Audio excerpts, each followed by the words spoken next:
Mad by beccaliz27. Chapter 22. Colin. "Will it do?" asked Penelope as she turned to show Eloise her gown for the evening.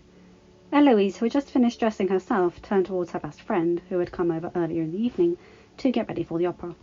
"Oh, Pen!" said Eloise, stunned at Penelope's appearance. "What is it?" asked Penelope as she turned to regard herself in the mirror, self-consciously running her hands down the front of her dress. "Is it not suitable? When Genevieve found out I was attending the opera, she wanted to create something new for me. I've become somewhat of a muse for her this season.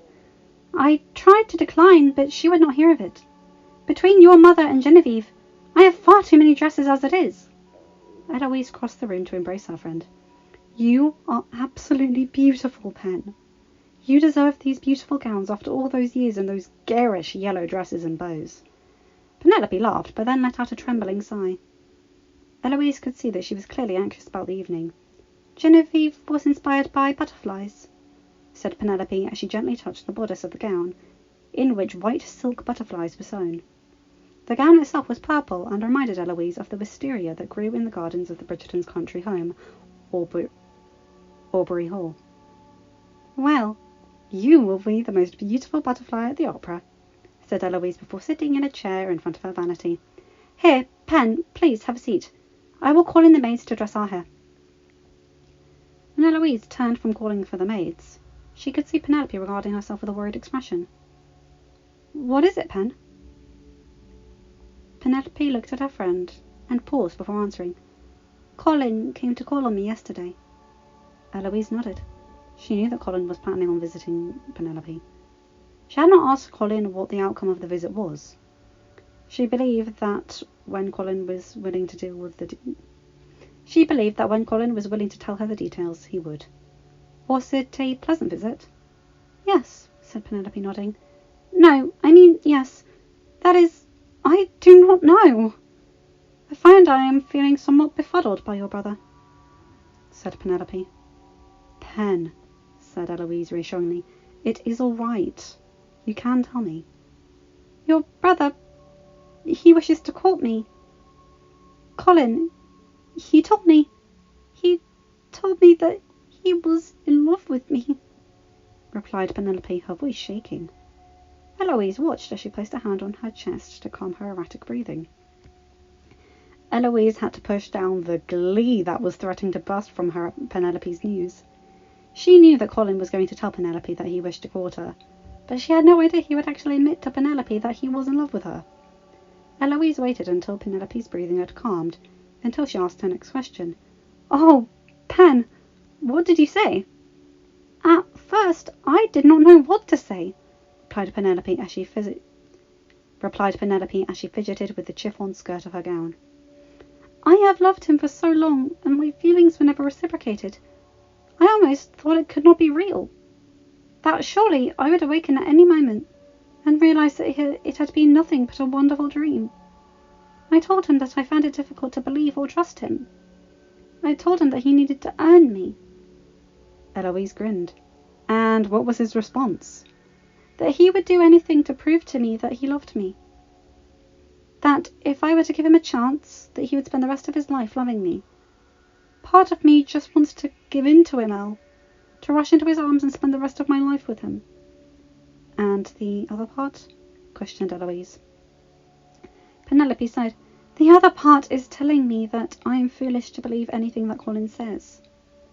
That the way your brother is feeling right now is temporary at best, and is only because I am receiving attention from other gentlemen. Oh, Eloise, what shall I do?" Eloise was quiet for a moment as she contemplated her response. "It is difficult for me to be impartial. Colin is my brother, and you are my dearest friend. I can see why you are hesitant to believe him. I am sure that if I was in your unique position, I would feel the same way. But I believe Colin is being truthful. I think it took distance and to see other gentlemen show interest in you to open his eyes. He is a blind fool to not have realised what has been in front of him all this time. But I do think he truly loves you, Pen," said Eloise sincerely. "Do you think I am an awful person for making him prove his love?" asked Penelope nervously. Eloise scoffed. Do not be absurd, Pen. He is far too used to getting his own way. A little jealousy will do him good, and after what he said about you, he deserves to be humbled. Eloise, what of Lady Whistledown? I will have to tell him eventually. Surely he will never forgive me after realizing that I outed Marina's pregnancy and almost ruined your reputation as well. Eloise had laid awake all of the previous night with these exact thoughts. Would Colin be able to forgive Penelope? It had taken Eloise nearly a month herself to process her feelings. She had been so angry with Penelope when she had first discovered that she was Lady Whistledown. Eloise did not understand why Penelope had not come to her and told her before she wrote about her in the column. However, after some time, she realised how difficult it must have been for Pen to write about her, and how in the end Penelope had only wanted to protect her and the Bridgerton family from the Queen. Eloise could now also admit that she was jealous of Penelope, and of what she had created. Penelope, who unlike Eloise lacked the wherewithal, had carved her own path and had created something that, out of nothing, using only her talent and perseverance, while Eloise, with all her privilege, felt lost and unsure of how to make her mark upon the world. Pen, you are a wonderful, strong, talented woman. You do not need Colin's forgiveness. You did him a service. If you had not exposed Marina, then Colin would be living in misery. You saved him, and if he cannot see that, then he is not deserving of you. Eloise could see that her words had an effect on Penelope's countenance, for she visibly relaxed before drawing her shoulders back proudly. Thank you, Eloise, said Penelope as the maids came in with their pins and curling tongs, which they had set up to warm by the fire. You are truly the dearest of friends. I'm so lucky that you were in my life. Eloise held her friend's hand. And I you, Pen. And perhaps someday we will not only be friends, but sisters. Eloise enjoyed the flush that spread over her friend's cheeks before the maids quickly went up to work setting their hair. Line break. Meanwhile, in the heart of Bloomsbury, Colin was being awoken by his footman Jones in the middle of the afternoon. He had not slept well the night before, his thoughts replaying the conversation he had had with Penelope in the previous afternoon. It was only in the wee hours of the morning that Colin was eventually able to fall asleep. Mr. Bridgerton, a note has arrived for you, sir. The messenger boy said it was from your mother, and it was of utmost importance, said Jones. Colin groaned as he sat up in bed. What time is it, Jones? Nearly 4:00 in the afternoon. Shall I have the tea brought up, sir? Please, and something to eat as well. I am famished. Oh, replied Colin before yawning. Tearing open the letter bearing the Bridgerton seal, Colin began to read the letter. Dearest Colin, you have been invited, along with myself and your sister Eloise, to attend the opera from Lady Danbury's viewing box this evening. I realise that attending the opera with your mother and sister and Lady Danbury may be far off your list of pleasurable pursuits for the evening, but I would also like to inform you that a favourite redhead of yours will be joining us at the opera, as a certain gentleman cancelled on her at the last minute. I do hope that you will be able to join us too, and, if I may, I suggest that you incorporate purple into your wardrobe for this evening. With affection, Mama. P.S. It was Eloise's idea to invite you to the opera tonight, so please make sure to thank her when you see her. Colin could not help the smile that spread across his face at the postscript. He would have to think of some way to repay his sister. Perhaps a trip to the bookshop, or maybe he would accompany her to a lecture on women's rights. Surely Anthony and his mother would have no issue with that if an older brother accompanied her. Colin stood up and walked over to his wardrobe to see if he had a waistcoat or a coat in the shade of purple. When he opened the wardrobe, he caught a glimpse of himself in the small mirror that hung over the inside door. He frowned at his dishevelled appearance. He looked tired, and his hair was sticking out in all directions, and he needed a good shave. Looking down, Colin raised his shirt and sniffed under his arms and nearly retched at the malodorous fragrance.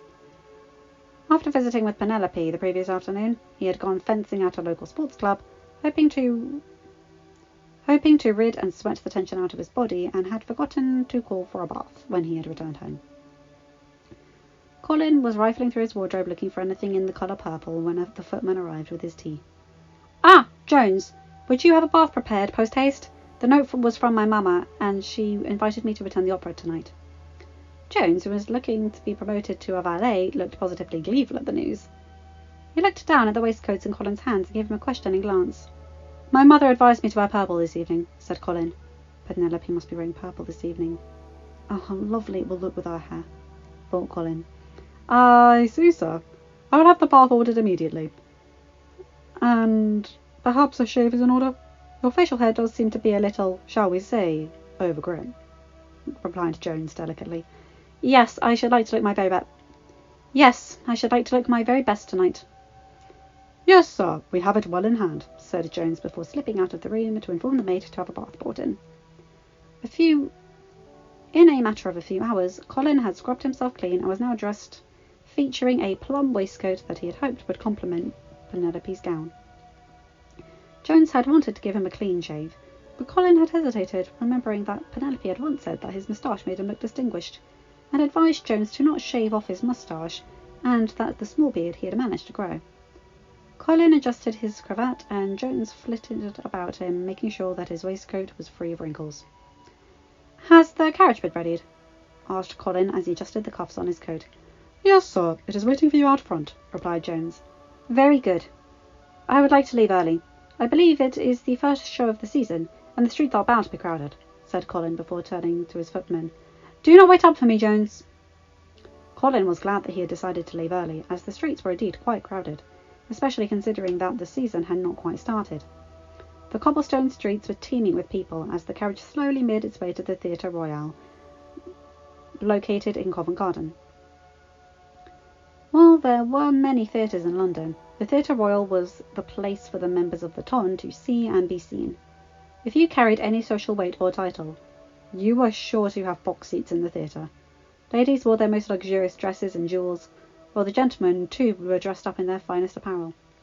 Whispers and gossip would travel through the theatre at lightning speed. Which peer was having an affair with an exotic opera singer? Or who was courting whom? Colin did not often venture to the theatre himself. He enjoyed plays and operas and the occasional ballet, but felt as if he was on display as he sat in his family's lofty box, which sat high above everyone else. If he did decide that he wanted to see a performance, he would often visit one of the less popular theatres in town and sit with those who had purchased general admission tickets. There he could remain anonymous. He was not Colin Bridgerton, one of the most eligible bachelors of the ton. He was just a normal man and could blend in and just enjoy himself. It was a few moments before Colin became aware that his carriage had stopped, and that he had arrived at the theatre. Looking at his pocket watch, he could tell that he was still early. The opera would not be starting for nearly 30 minutes, and knowing his mother and Lady Danbury, they would not be running on time. Sighing, Colin stepped out of the carriage and made his way towards the entrance of the theatre, which was flanked by Grecian columns and statues of tragedy and comedy. As he entered the opulent theatre, he climbed up the stairs towards Lady Danbury's box, which included a small retiring room where he would wait for his mother, Lady Danbury, Eloise, and Penelope to arrive. Settling himself on a nearby settee, Colin picked up a small pamphlet that the theatre staff had left describing the evening's entertainment. The first half of the performance would feature a comedy, followed by a brief intermission. The second half would be the opera in which Sienna Rosso, his brother Antony's previous mistress, would appear. Miss Rosso, up until 2 years ago, had been working on the London stage and had almost been the mistress of a young earl. Miss Rosso, up until 2 years ago, had been working on the London stage and had also been the mistress of a young earl. According to reports, the earl had informed her that he was to be married and could no longer keep a mistress given his betrothed's expensive tastes.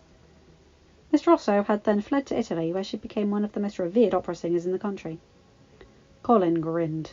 He had heard rumours of late that Miss Rosso had decided to return to London, as she wished to be Antony's mistress once more.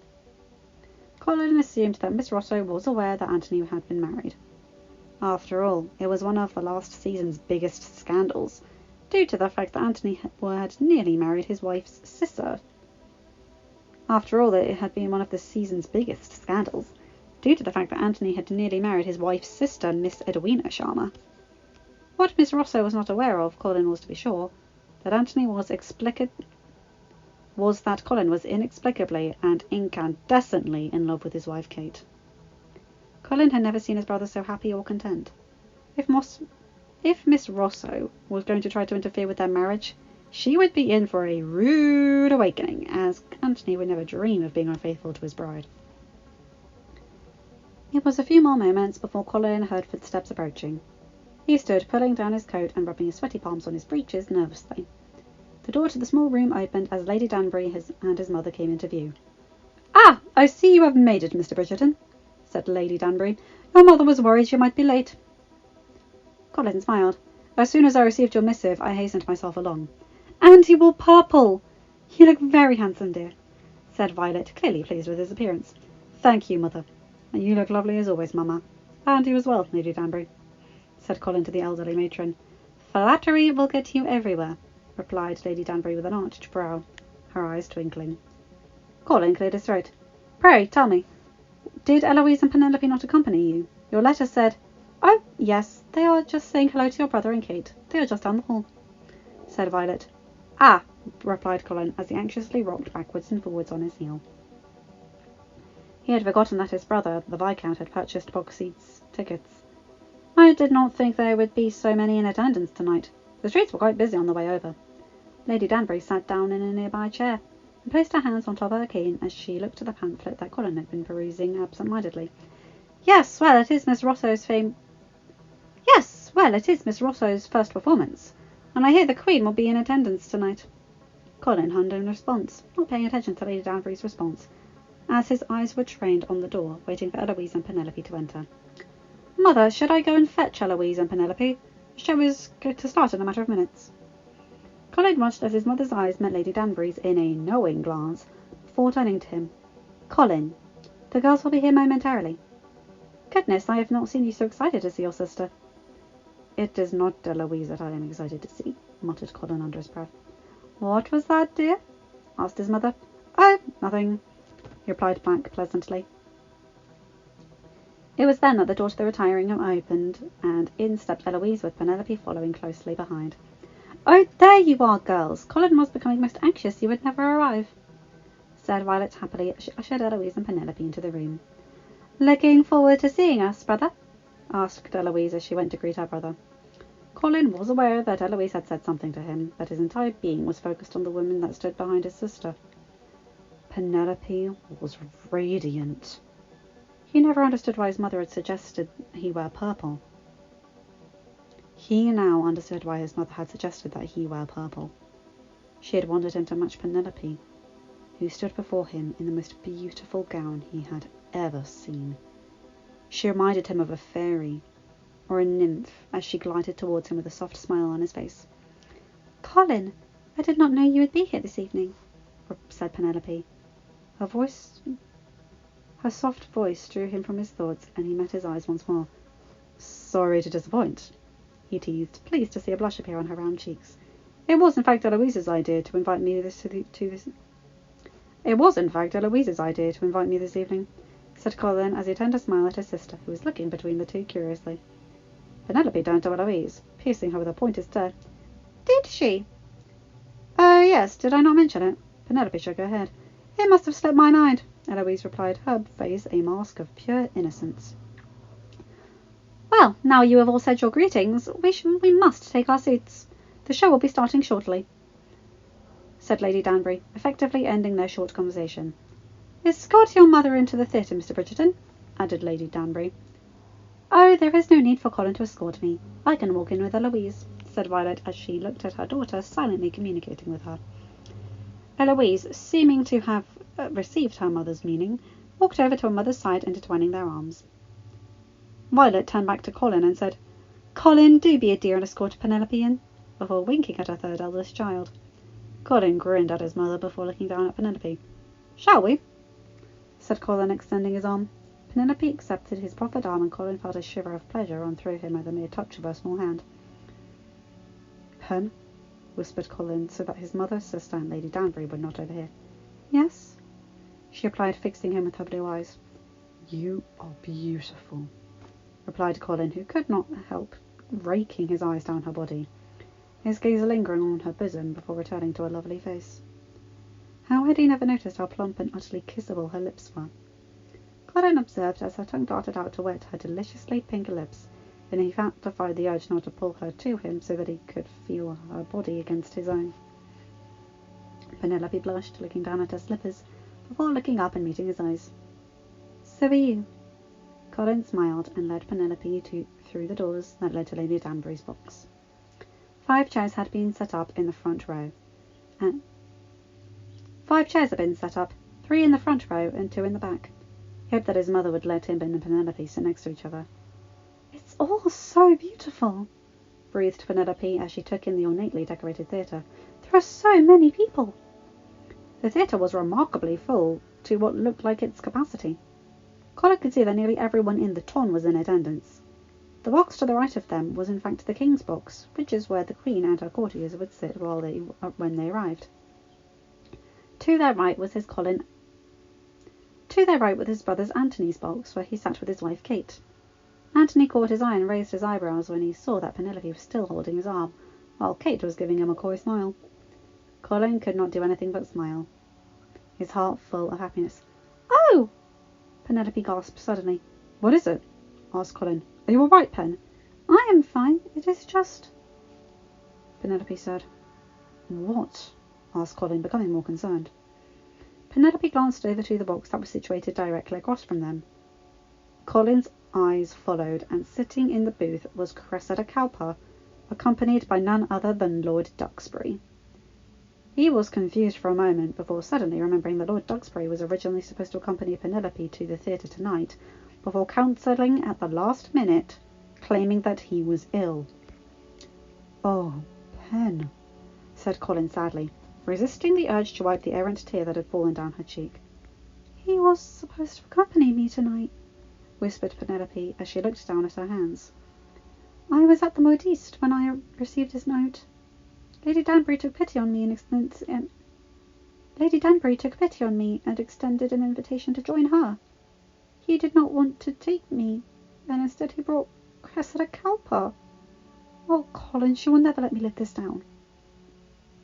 Colin swore under his breath and looked towards Lord Duxbury's seats, and sure enough Cressida Cowper was staring back at Penelope with a smug smile on her face.